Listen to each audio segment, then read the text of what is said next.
नमस्कार, आरएनटीवी नेशनल में आपका स्वागत है और मैं हूं आपके साथ सुमन पाल। बुलेटिन की शुरुआत करते हैं शिरोमणि सतगुरु रविदास जी की जयंती के साथ और इसके साथ ही आपको बता दें लखनऊ से अपडेट सामने आई, जहां पर सीएम योगी आदित्यनाथ ने सतगुरु महाराज को नमन किया है और समानता, प्रेम और इसके साथ ही आपको बता दें उनके सामाजिक समरसता का भी संदेश देते नजर आए सीएम योगी आदित्यनाथ। संत रविदास मठ कार्यक्रम का भव्य आयोजन किया गया।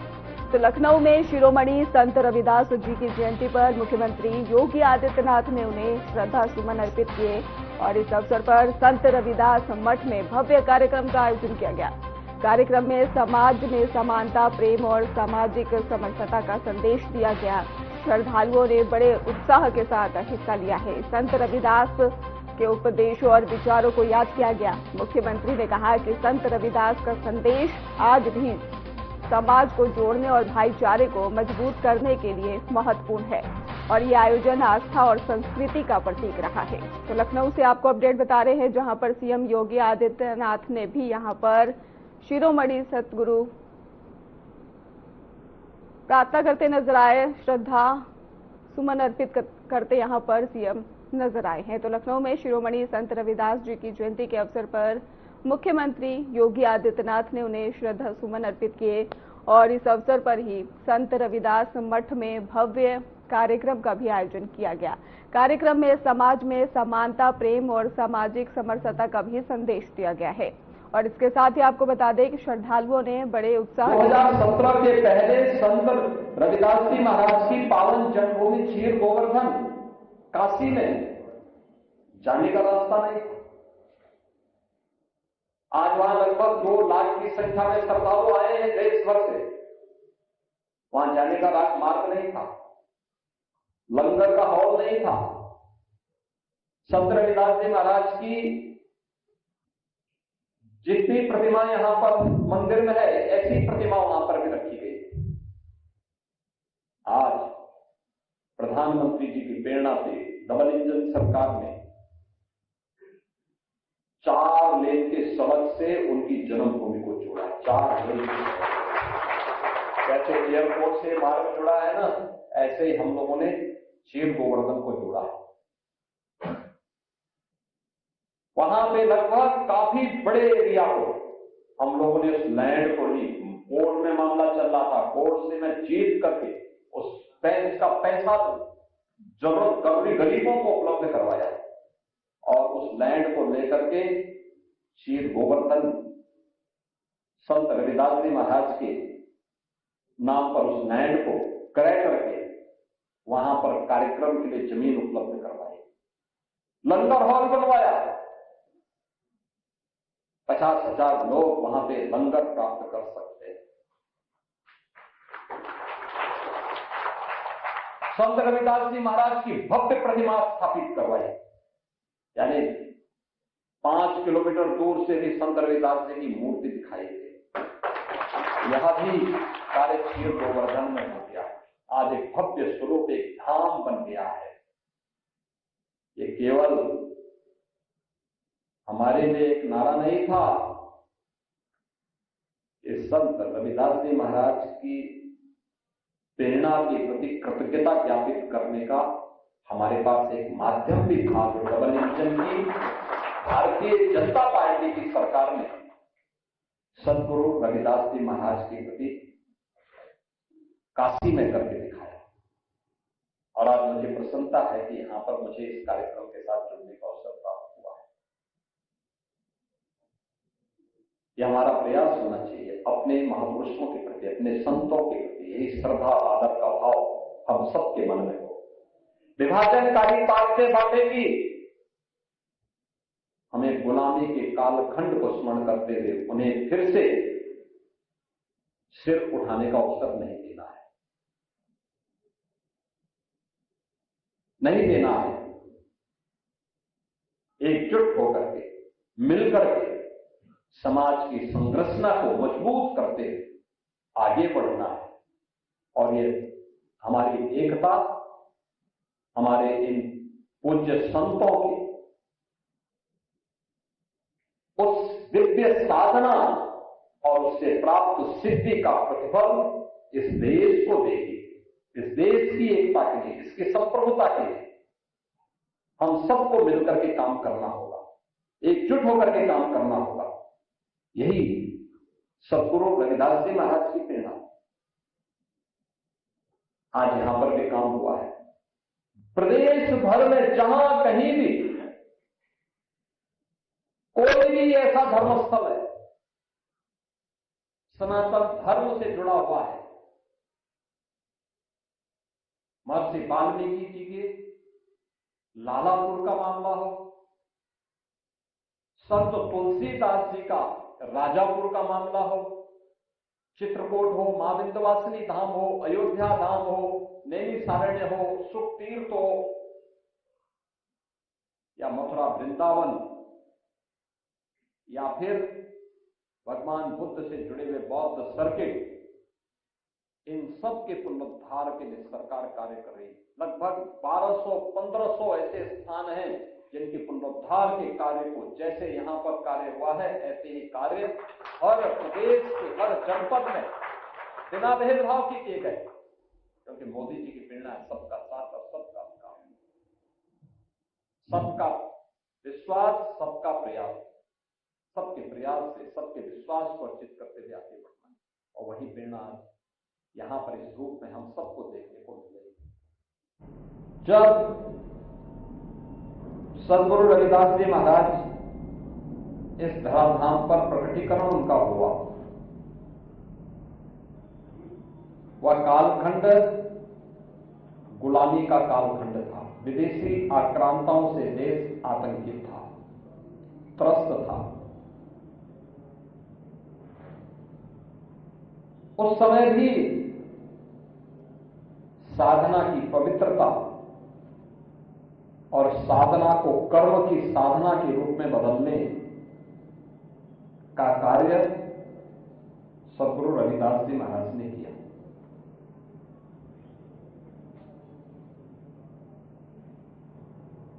उन्होंने प्रत्येक नागरिक को वैष्णव परंपरा के अनुरूप जिस उपासना के लिए प्रेरित किया, वह जीवन में कर्म की प्रधानता को महत्व देता है, मन की शुद्धता को महत्व देता है, लोक कल्याण के प्रति प्रत्येक नागरिक को आग्रही बनाता है। उनका स्पष्ट कहना था, मन चंगा तो कठौती में गंगा। यानी अगर आपका मन साफ है तो सब कुछ आपके कर्म पर निर्भर करता है। अच्छा कर्म करेंगे तो अच्छा फल पाएंगे, बुरा कर्म करेंगे तो उस बुरे कर्म से, उस पाप से भी आपको कोई वंचित नहीं कर सकता।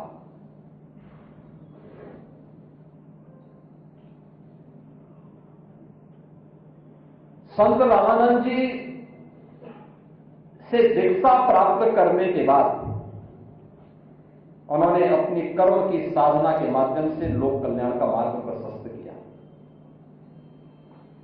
जो लोग आरोप लगाते हैं कि समाज में भेदभाव था, आप याद करिए ना, जगत गुरु रामानंदाचार्य मध्यकाल में उन्होंने 12 शिष्य बनाए, 12 अलग अलग जातियों से थे, अलग अलग जातियों से।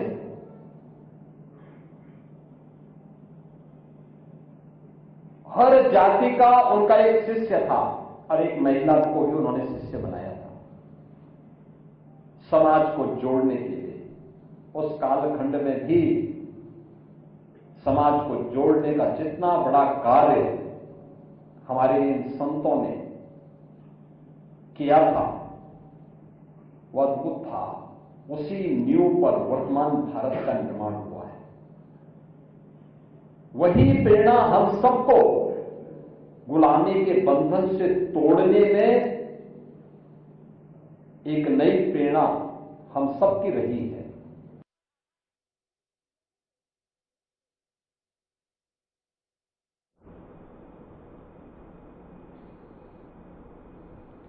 सीएम योगी आदित्यनाथ ने लखनऊ के लाल बहादुर शास्त्री भवन एनेक्सी में उद्योग बंधु योजना की समीक्षा बैठक की। बैठक में राज्य के उद्योगों की वर्तमान स्थिति, निवेश और संवर्धन और इसके साथ ही नए उद्योग लगने के प्रस्ताव और रोजगार सृजन के उपायों पर चर्चा की गई है। मुख्यमंत्री योगी आदित्यनाथ ने अधिकारियों को निर्देश दिए कि निवेशकों को हर संभव सुविधा प्रदान की जाए और राज्य में औद्योगिक माहौल और बेहतर बनाया जाए। बैठक में उद्योग बंधु योजना के तहत आने वाले उद्योगपतियों की समस्याओं और उनकी मांगों पर भी विचार विमर्श किया गया है। मुख्यमंत्री ने अधिकारियों को नए निवेश को आकर्षक और इसके साथ ही छोटे माध्यम उद्योगों को प्रोत्साहित करने के लिए भी निर्देश दिए हैं। इस अवसर पर उद्योग विभाग के वरिष्ठ अधिकारी और योजना से जुड़े विशेषज्ञ भी मौजूद रहे।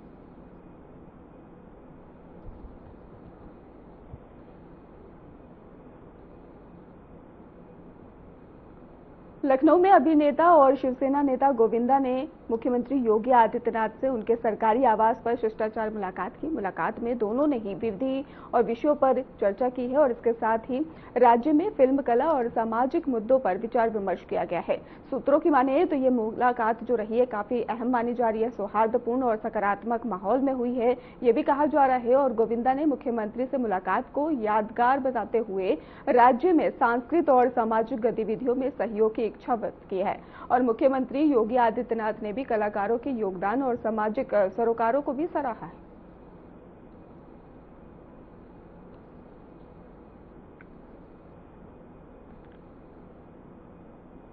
उत्तर प्रदेश के उप मुख्यमंत्री ब्रजेश पाठक ने केंद्रीय बजट 2026 की प्रस्तुति को ध्यान में देखा और उन्होंने कहा कि बजट में ही राज्य और देश के विकास के लिए कई सकारात्मक कदम उठाए गए हैं। और इसके साथ ही आपको जानकारी देते चलें कि ब्रजेश पाठक ने निवेश रूप से ही बताया कि विशेष रूप से किसानों और महिलाओं के छोटे उद्योगों को मिलने वाले लाभों की सराहना की है। और इसके साथ ही उन्होंने कहा है कि राज्य सरकार यह सुनिश्चित करेगी कि बजट के लाभ सीधे लोगों तक पहुंचे और उनकी जिंदगी में बदलाव आए। उप मुख्यमंत्री ने यह भी बताया है कि बजट से रोजगार के अवसर बढ़ेंगे और आम जनता के लिए सुविधाएं और कल्याण बढ़ाने को भी मदद मिलेगी।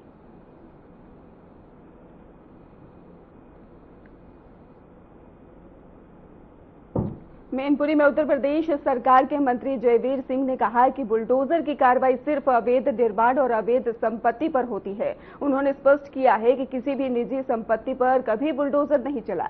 जयवीर सिंह ने भरोसा दिलाया है कि राज्य सरकार पूरी तरह से कानून का पालन करती है और कार्रवाई उसी के अनुसार होती है। उनका ये बयान अवैध कब्जे और निर्माण के खिलाफ जनता में जागरूकता बढ़ाने के लिए आया है। उन्होंने लोगों से अपील की है कि अफवाहों पर ध्यान न दें और कानून का सम्मान करें।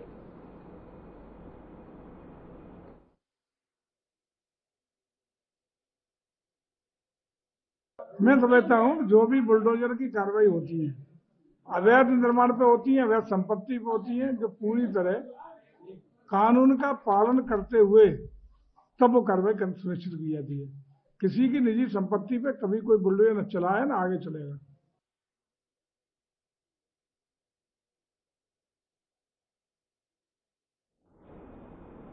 अमरोहा से खबर है, जहां पर केंद्रीय बजट के मौके पर स्थानीय कलाकार जुहेब खान ने वित्त मंत्री निर्मला सीतारमण का 6 फुट लंबा चित्र बनाया।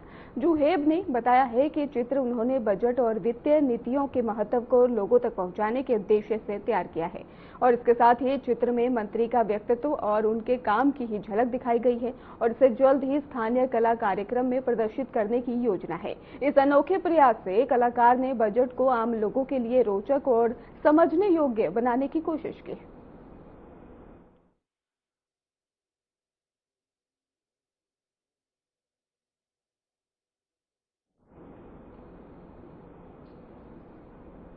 एक और यूपी के एटा से बड़ी जानकारी सामने आ रही है, जहां पर एटा में ही लव जिहाद वाली साजिश सामने आई है। और इसके साथ ही बताया जा रहा है कि हिंदू लड़की को बुर्का पहनते वक्त युवक ने पकड़ा गया था। युवक ये पकड़ा गया है बुर्का पहनते हुए युवती को। और इसके साथ ही आपको बता दें कि आरोपी मुस्लिम युवक नाम बदलकर ही लड़की के साथ था और नाम बदलकर कलावा पहनकर कर रहा था गुमराह लड़की को। तो बड़ी जानकारी सामने आ रही है, जहां पर हिंदू संगठनों ने मुस्लिम युवक को पुलिस को सौंप दिया है। तो एटा से बड़ी जानकारी जहां पर एक हिंदू लड़की के साथ में लव जिहाद की कोशिश का यह मामला सामने आया। पुलिस और स्थानीय लोगों ने बताया कि एक मुस्लिम युवक लड़की को बुर्का पहनाकर अपने साथ ले जाया रहा था, जिसके बाद आरोपी ने अपना नाम बदलकर और कलावा पहनकर लड़की को गुमराह करने की कोशिश की। घटना की जानकारी मिलते ही स्थानीय हिंदू संगठनों ने आरोपी को पकड़ लिया और पुलिस के हवाले भी कर दिया गया है। फिलहाल आपको बता दें, पुलिस ने जानकारी दी, आरोप की जांच जो है वो लगातार की जा रही है और लड़की को सुरक्षित फिलहाल रखा गया है। तो बड़ी जानकारी सामने आ रही है, जहां पर मुस्लिम लड़का हाथ में कलावा पहनकर लड़की को गुमराह करने की कोशिश करता नजर आया, धर्मांतरण की कोशिश करता हुआ नजर आया। बिट्टू, ये बताइए कि अभी एक लड़का और लड़की को आप लोग यहाँ कोतवाली लाए हैं, कुछ क्या मामला क्या है और क्या जानकारी मिली आपके और आपके सहयोगियों को? मेरे को अभी 10 मिनट पहले लाठी जी का फोन आया, तो लाठी जी का फोन आया कि इस तरीके से एक लड़का लड़की को बुर्का पहना के ले जा रहा है, तो बस स्टैंड से पकड़े। मैं जब यहाँ आया तो कोतवाली के अंदर मैंने आया तो मैंने देखा कि वो बुर्का लड़की के बैग में था। वो प्रेंटिस स्कूल की ड्रेस में है। लड़की मैं समझता हूँ जहाँ तक है नाबालिग है, और जो लड़का है मुझे कोई कहने में हिचक नहीं है, मुझे बताया गया है, मुसलमान लड़का मुझे बताया गया है। और अभी पुलिस ने उससे अभी मुलाकात भी हमें करने दी है, तो अभी पूरी जानकारी हमें नहीं है, लेकिन हमने वरिष्ठ अधिकारियों को बता दिया है। ये लगभग आधा पौन घंटे पहले की बात है, और पुलिस का ये कहना है कि उनके घर वालों को आप बुलाइए, हम इसमें कार्रवाई करते हैं। जो वीडियो है क्या देखा जा सकता है उस वीडियो में, क्या है उसमें? वीडियो मेरे पास है, मैं उसमें देखा जा सकता है कि लड़का लड़की को बुर्का पहना रहा है, और लड़की जब यहाँ मैं कोतवाली में आया तो बुर्का उसके अंदर था, लड़की प्रेंटिस स्कूल की ड्रेस में है। तो ये कहाँ की घटना है, ये जो बुर्का पहनाया जा रहा था? ये बस स्टैंड की घटना बताई गई है। अच्छा, कहीं ले जाने का इरादा था इसका या क्या? आप समझदार है भाई साहब, जब बस स्टैंड पे है तो आप समझदार है, बुर्का पहना रहा है तो कहीं ना कहीं तो ले ही जा रहा था, लेकिन उस लड़की के घर वालों का भाग्य और उस लड़की का भी भाग्य, क्योंकि आजकल आप देखिए वाले बच्चों को ले जाते हैं, फिर उसके बाद क्या होता है मुझे इसकी कहने की आवश्यकता नहीं है। आप लोग किस तरह कार्रवाई चाहते हैं?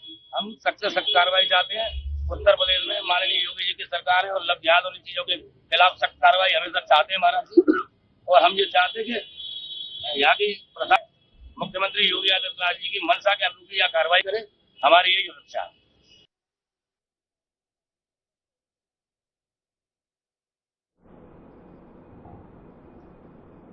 एक और बड़ी अपडेट सामने आ रही है ग्रेटर नोएडा के जेवर से, जहां पर हैरान करने वाली खबर सामने आई। 4 बच्चों ने पड़ोसी के घर से ही चुराए हैं 20 लाख रुपए। बड़ी जानकारी सामने आ रही है, पड़ोसी के घर से घर की बताया गया अलमारी का ताला तोड़कर नकदी उड़ाई गई है, और इसके साथ ही पुलिस ने रुपए बरामद कर लिए हैं। आगे की कार्रवाई लगातार की जा रही है। तो ग्रेटर नोएडा के जेवर से बड़ी खबर सामने आ रही है, जहां पर इलाके के चौंकाने वाली ये घटना सामने आई और 4 बच्चों ने ही पड़ोसी के घर की अलमारी का ताला तोड़कर 20 लाख रुपए नकद चुरा लिए।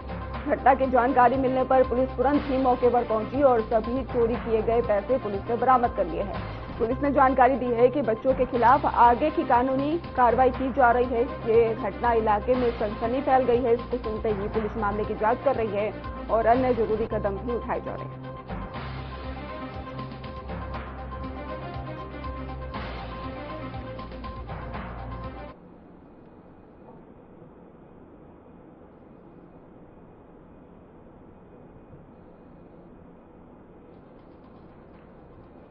आगरा के थाना खंदौली क्षेत्र में एक दर्दनाक सड़क हादसा हुआ। एक कंटेनर के सामने से आ रही 2 ऑटो से जोरदार टक्कर बताई जा रही है और इस हादसे में 6 लोगों की मौके पर ही मौत हो गई है, जबकि 6 अन्य लोग गंभीर रूप से घायल हो गए हैं। घायलों को तुरंत ही नजदीकी अस्पताल में भर्ती कराया गया, जहां पर उनका इलाज जारी है। घटना की सूचना मिलते ही पुलिस मौके पर पहुंची और राहत कार्य शुरू किया गया। वहीं पर डीसीपी पश्चिम आदित्य ने भी बताया है कि कंटेनर और उसके चालक को पकड़ लिया गया है। पुलिस ने शव को पोस्टमार्टम के लिए भेज दिया है और मामले में आगे की कार्रवाई की जा रही है।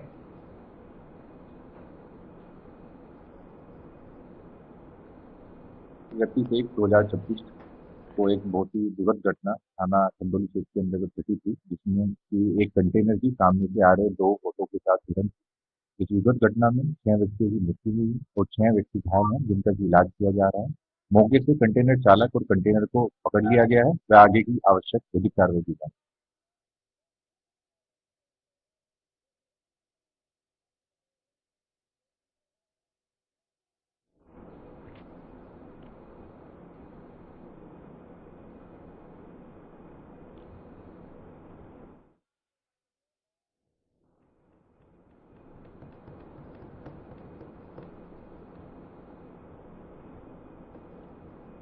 वाराणसी में संत रविदास जयंती के अवसर पर सिरगोधनपुर में ही लाखों श्रद्धालुओं की उपस्थिति रही है। बताया गया कि संत रविदास के जन्म स्थान को सुंदर ढंग से सजाया गया है और भव्य 150 फीट ऊंचा रविदास झंडा फहराया गया है। स्थानीय प्रशासन और स्वयं सेवकों ने सुरक्षा और व्यवस्थाओं को पुख्ता किया है और इस अवसर पर ही 10,000 से ज्यादा स्वयं सेवक उपस्थित रहे और जिन्होंने श्रद्धालुओं के मार्गदर्शन, पार्किंग और अन्य व्यवस्थाओं का जिम्मा संभाला।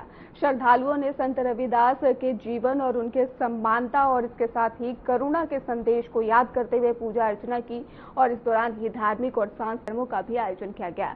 जयंती के अवसर पर शहर में उत्सव का माहौल रहा और प्रशासन ने सभी श्रद्धालुओं की सुरक्षा और सुविधाओं के लिए विशेष इंतजाम किए।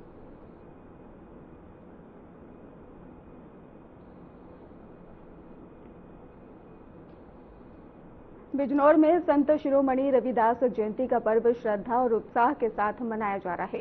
ये पर्व देश भर में मनाया जा रहा है। वहीं पर बिजनौर में भी जयंती को लेकर विशेष तैयारियां की गई हैं। रविदास जयंती के अवसर पर निकाली जाने वाली शोभा यात्रा को लेकर पुलिस प्रशासन ने सुरक्षा के पुख्ता इंतजाम किए हैं। जिले के सभी रविदास मंदिरों को फूल मालाओं से सजाया गया और धार्मिक आयोजनों की तैयारी अंतिम चरण में है। रविदास कमेटी के पदाधिकारी और सदस्य आयोजन को सफल बनाने के लिए सक्रिय रूप से जुटे हुए।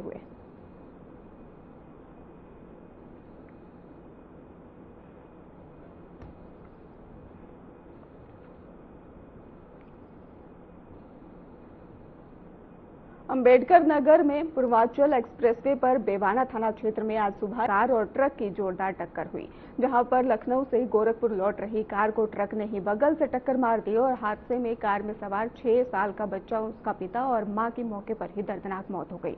आपको बता दें 4 अन्य लोग भी इसमें घायल हो गए और घायलों को जिला अस्पताल में भर्ती कराया गया है। पुलिस ने शव पोस्टमार्टम के लिए भेज दिया है। परिवार को हादसे की जानकारी दे दी गई है। फिलहाल पुलिस पूरे मामले की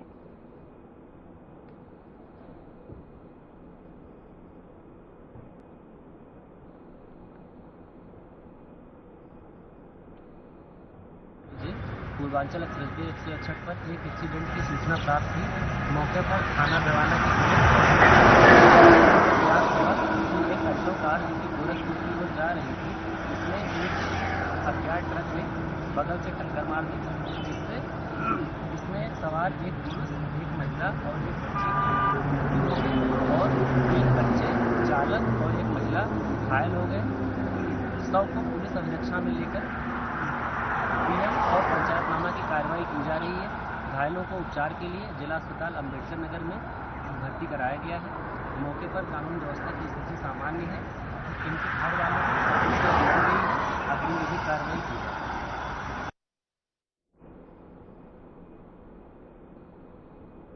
झांसी के नवाबाद थाना क्षेत्र में पुलिस नंबर 9 के पास झाड़ियों में railway station vendor Jagmohan Kushwaha का खून से लथपथ शव मिला। मृतक ललितपुर जिले के ही तरई सहवास गांव का रहने वाला था और जिसके बाद शव के सिर पर गंभीर चोटों के निशान भी मिले हैं और जिससे हत्या की आशंका भी जताई जा रही है। राहगीरों ने सूचना दी और जिसके बाद नवाबाद पुलिस और फोरेंसिक टीम मौके पर पहुंची और रेलवे से जुड़ा मामला होने के कारण जीआरपी भी जांच में शामिल है। शव को पोस्टमार्टम के लिए भेजा गया है। पुलिस हर पहलू से जांच कर रही है। आज सुबह एक सूचना प्राप्त हुई थी कि एक अज्ञात शव रेलवे स्टेशन से पुलिया नंबर 9 की ओर जाने वाले रास्ते पर पड़ा हुआ है। सूचना पर तत्काल स्थानीय नवाबाद पुलिस मौके पर आई और शव को देखा गया तो उसके सिर पर चोट प्रतीत हो रही है। बॉडी को तत्काल मौके से कब्जे में लेकर और पीएम हेतु और अग्रिम विधिक प्रक्रिया के लिए अस्पताल भिजवा दिया गया है। और अभी जो इसमें प्रारंभिक रूप से जब ये शव के देखा गया तो इसके पास से एक आधार कार्ड शव की जेब में था, पैंट की जेब में मिला है, जिसमें एक आधार कार्ड है जिसमें ये इनका नाम जो है जगभान, आधार कार्ड पर लिखा हुआ है जगभान निवासी तालबेहट ललितपुर। उम्र इनकी देखने से प्रथम दृष्टया 40-45 वर्ष की प्रतीत हो रही है और अग्रिम विधिक प्रक्रिया पूर्ण की जा रही है। वहाँ कोशिश की जा रही है इनके घर से संपर्क करने का ताकि अज्ञात शव की शिनाख्त स्पष्ट हो सके। क्या क्या बरामद हुआ है? इनके शव के पास से खाने पीने का सामान था, कुछ रोटी पूड़ी इस तरह का खाद्य सामग्री थी और एक ही आधार कार्ड मिला है और एक आधा शराब का पाउच भी मिला है। क्या लगता है प्रथम दृष्टया?